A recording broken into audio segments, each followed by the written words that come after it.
Simple. तो imagination में था मेरा घर और नींबू, रियलिटी में आ गया मेरे मुंह में पानी, जिसको मैं डिनाई नहीं कर सकता, ये फैक्ट है। तो क्या होता है, अगर आपके सोचने से आपके मुंह में पानी आ सकता है, तो आपके सोचने से क्या क्या हो सकता होगा।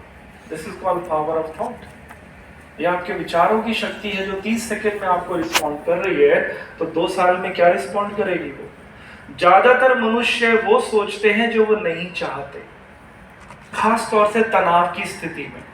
एग्जाम से पहले सोचेंगे कहीं मैं फेल ना हो जाऊं, कहीं मेरे नंबर कम ना हो जाए, और साइंस कहती है जो सोचोगे वो मिलेगा। तो अपोजिट सोचने में क्या बुद्धिमानी है, ये तीसरी बात आपको समझनी है। और अब ये जानना है कि ये जो मेरे मुंह में पानी आया, इसके पीछे साइंटिफिक एक्सप्लेनेशन क्या है। जब भी हम कुछ भी सोचते हैं, उसको फॉलो करते हैं हमारे इमोशंस, और इमोशंस को कहा जाता है न्यूरोट्रांसमीटर्स। ये हार्मोन होते हैं, ये कई प्रकार के होते हैं। अगर नेगेटिव हार्मोन्स बनते जाएंगे तो लाइफ वैसी हो जाएगी, और अगर पॉजिटिव हार्मोन्स क्रिएट होंगे तो जिंदगी पॉजिटिव हो जाएगी।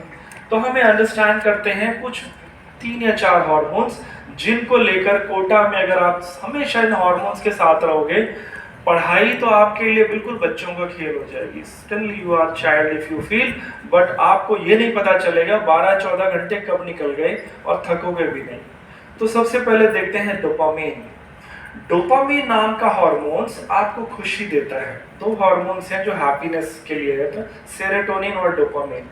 ये क्या करते हैं, आपको खुशी देंगे।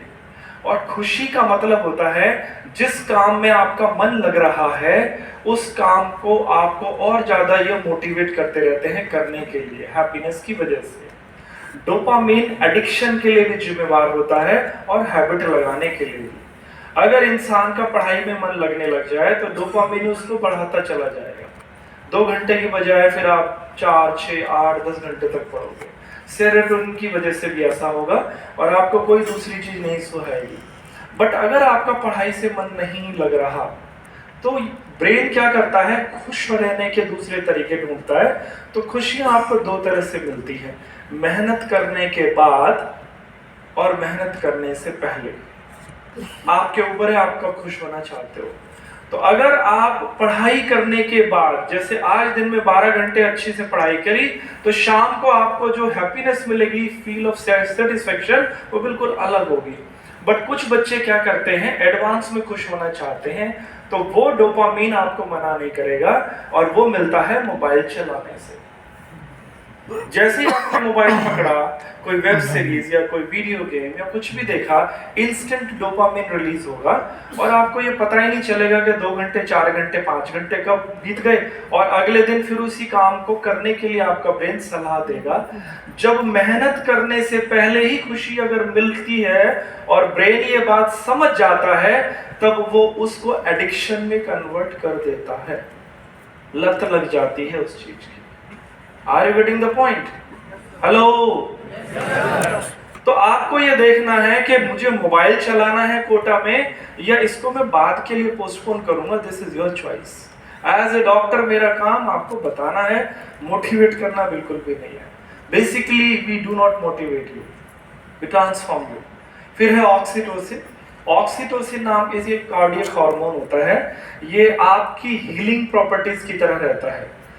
जब माता पिता आपको बहुत प्यार करते हैं, आपके सर पर हाथ रखते हैं, आपको हग करते हैं, तो ये जो ऑक्सीटोसिन है, इसका लेवल बढ़ता है, तो सारा तनाव, परेशानी, दुख, तकलीफ डिसअपीयर हो जाती है। हमारे समाज में बहुत सारे त्योहार होते हैं जब हम गले मिलते हैं, जैसे ईद पर और या फिर होली पर, या नॉर्मली भी।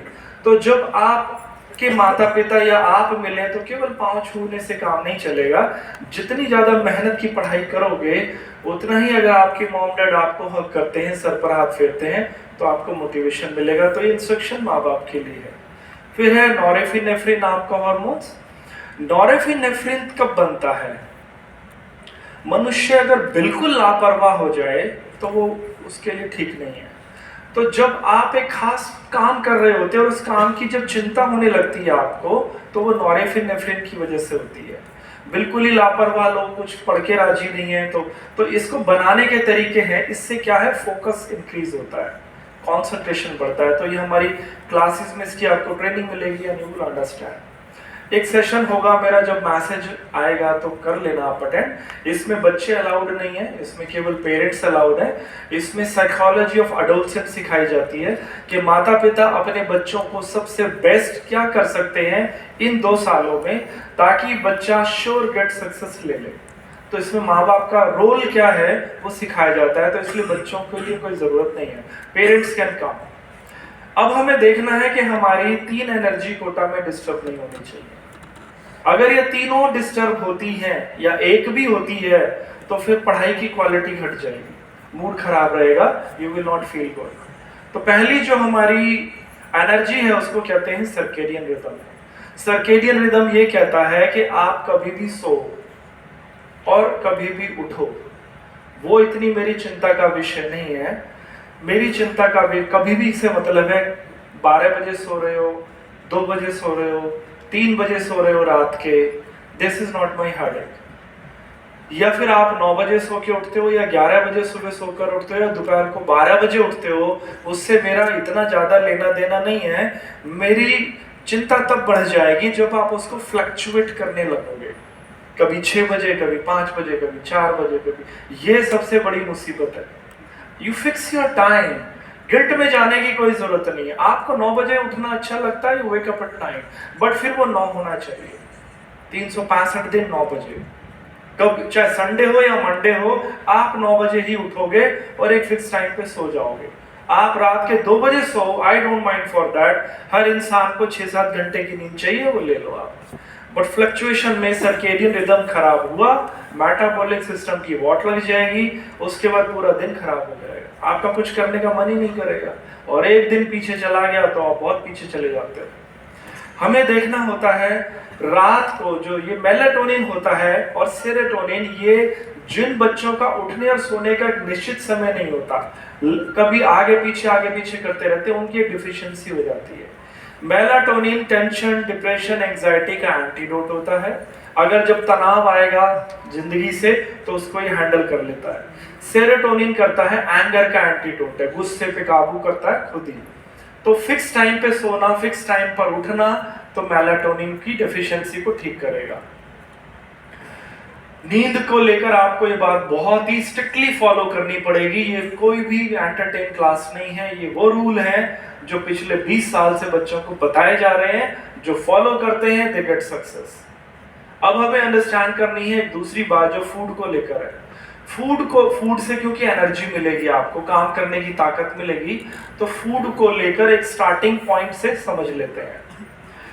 जब भी मनुष्य कुछ खाता है तो उसका जो फूड होता है पेट में, जो लास्ट पार्टिकल होता है फूड का, उसको कहते हैं प्यूरिन। प्यूरिन जब ब्रेक डाउन हो जाता है तो उसमें से जो बचता है उसको कहते हैं मोनोसोडियम यूरेट मोनोहाइड्रेट। इसको आम भाषा में यूरिक एसिड कहा जाता है। यूरिक एसिड एक ऐसा टॉक्सिन है, एक ऐसा बेकार की चीज है जिसको बॉडी डिस्चार्ज करती रहती है, निकालती रहती है। तो अगर किसी मनुष्य के शरीर में यूरिक एसिड ज्यादा स्टॉक होने लग जाए, ना निकाल पाए वो, तो सबसे पहले उस मनुष्य का फोकस कंसंट्रेशन चला जाएगा। He can not focus in present, तो सिंड्रोम ऑफ नाउ हो जाता है। वर्तमान में नहीं रहते आप, फ्यूचर पास्ट में ऑसिलेट करते हो। ज्यादा होने लग जाए तो फिर फिजिकल बीमारियां होती हैं, गाउट नाम की बीमारी या कुछ और, जोड़ों में दर्द होने लगता है, उंगलियों में, जॉइंट्स में। तो सबसे ज्यादा यूरिक एसिड कब होता है? जब आप सुबह सुबह सोकर उठते हो तब। जब भी कोई मनुष्य सुबह उठेगा उसकी बॉडी में सबसे ज्यादा यूरिक एसिड है, loaded with uric acid. Uric acid water soluble होता है, इसको निकालने के लिए पानी ही चाहिए। तो ये पानी ठंडा नहीं होना चाहिए, ये दूसरी कंडीशन है।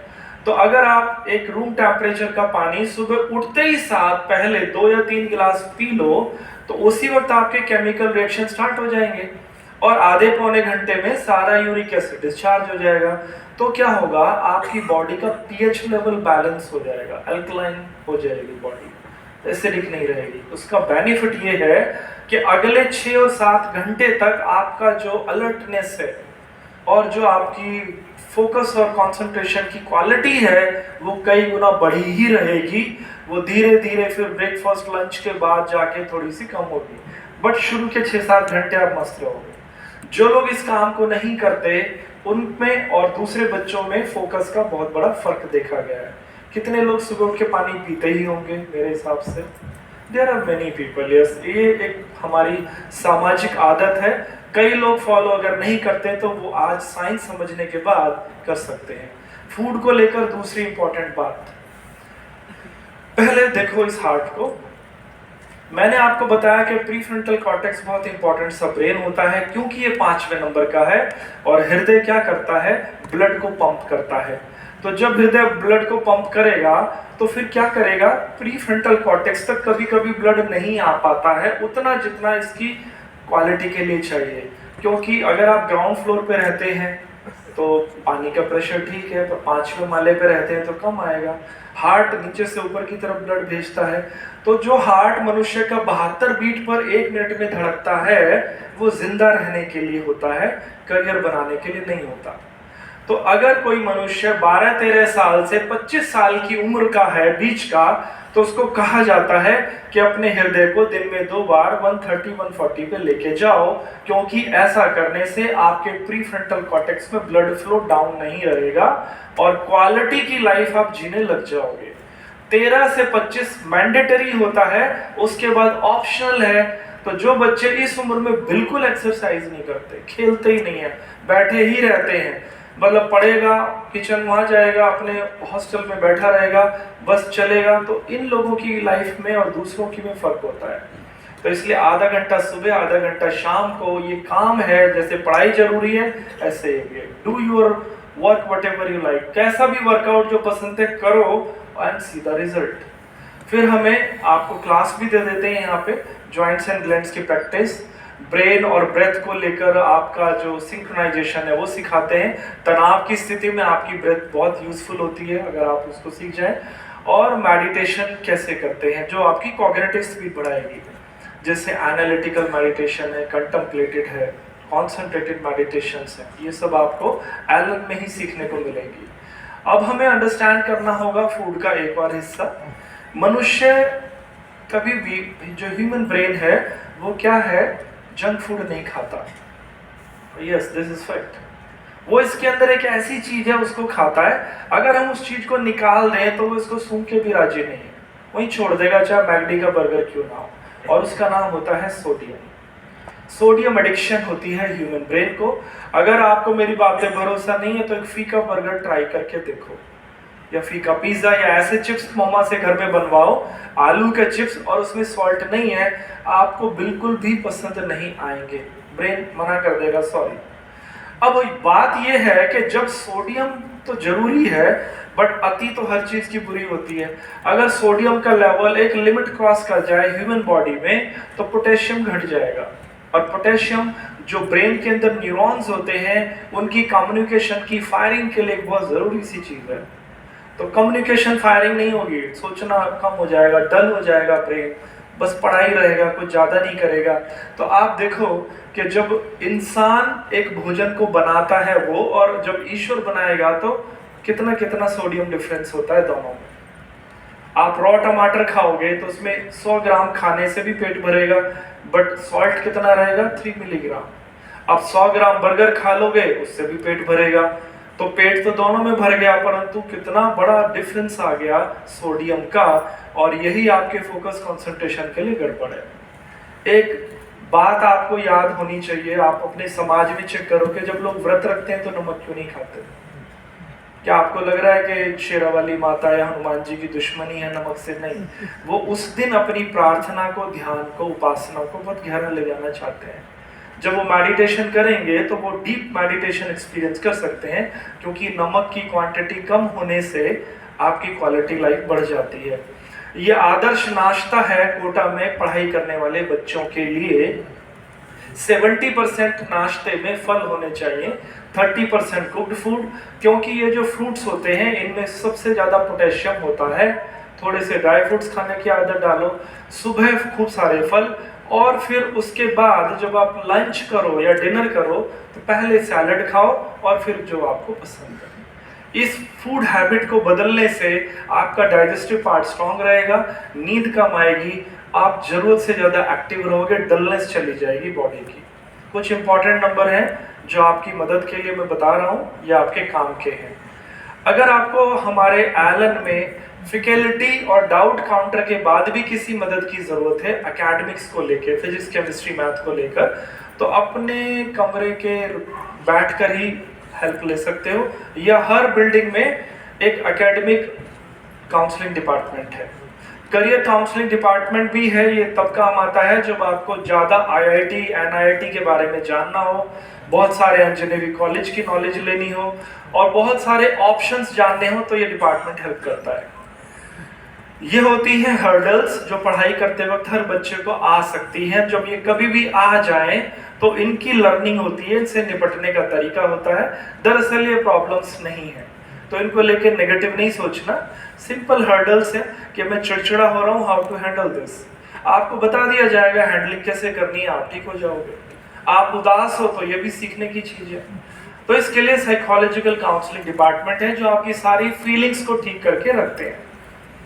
अगर कभी ईश्वर ना करे बीमार हो जाओ, कुछ बात हो जाए, शरीर में दिक्कत आ जाए, तो हेल्थ जोन में जाना चाहिए। वहाँ एमबीबीएस डॉक्टर आपकी हेल्प कर देंगे। यह है एएसडब्ल्यूएस डिपार्टमेंट। पढ़ाई को छोड़कर, they will not talk about study, study की बात नहीं करेंगे। पढ़ाई को छोड़कर जितनी भी समस्याएं हैं उनका समाधान इनके पास है। इनको एलन के बच्चे सेकंड गार्जियन की तरह ट्रीट करते हैं। मेल ऑफिसर फीमेल ऑफिसर होते हैं, और ये आपके हॉस्टल का ध्यान रखते हैं, हॉस्टल के इश्यूज, फूड को लेकर आपका ध्यान रखेंगे। कोई भी दिक्कत आ जाए आप एएसडब्ल्यूएस को कॉल कर सकते हैं, और ये पूरे कोटा में आप कहीं पर भी होंगे वहीं पर ही मदद करने के लिए आ जाएंगे। कोई ज़रूरी नहीं है हॉस्टल या class, even on road also.